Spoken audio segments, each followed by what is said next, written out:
Hey everyone, Kerry Magro here. I'm sad to say that I was just reading about an article about a study that was done by Rutgers University that was posted in the Journal of Autism Research that indicates that about 1/4 of children on the autism spectrum are actually not receiving a diagnosis. And I actually looked at this study because of hundreds of thousands of actual assessments where children who had symptoms of autism were either not receiving a clinical diagnosis or were not receiving any resources. And this to me is very, very sad because as a kid who grew up with autism, it took me 18 months to get a formal diagnosis of autism. And this was in the early 90s. And I know a lot of kids today who are being diagnosed within 6 months, who are being diagnosed within 12 months. And because of that 18 months that it took my parents to give me a diagnosis, I didn't get diagnosed with PDD NOS until I was 4 years old.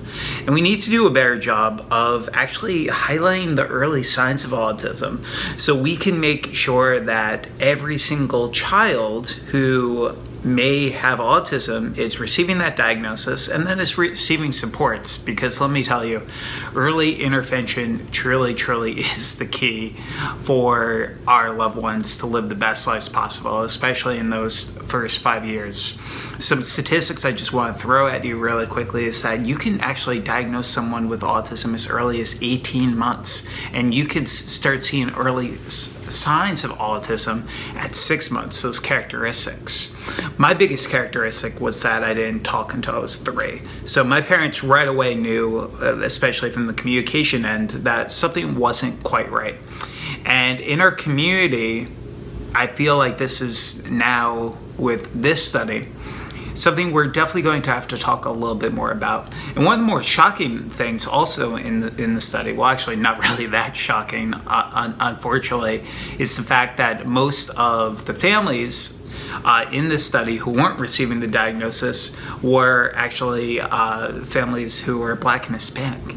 And that again just goes to show that not only are families with white children on the autism spectrum receiving a diagnosis much quicker than Black or Hispanic families, it just goes to show the importance of making sure that people realize that autism is a spectrum.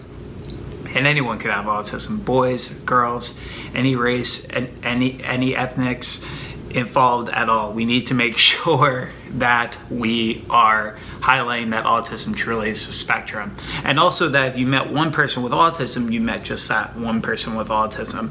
So while some people might have severe autism and the characteristics might be a lot more prominent, there are also individuals such as myself who have a quote-unquote invisible disability. So I applaud Rutgers for actually doing this research because I mean, there are obviously so many studies out there, but the one thing that this gives us an opportunity to do is to have a larger conversation about giving a platform to discuss the signs of autism so we could potentially help those with autism get diagnosed and make sure that less of these kids are falling through the cracks. I can't thank you enough for watching this video, and if you like this video, please click on some of the more videos around our YouTube page.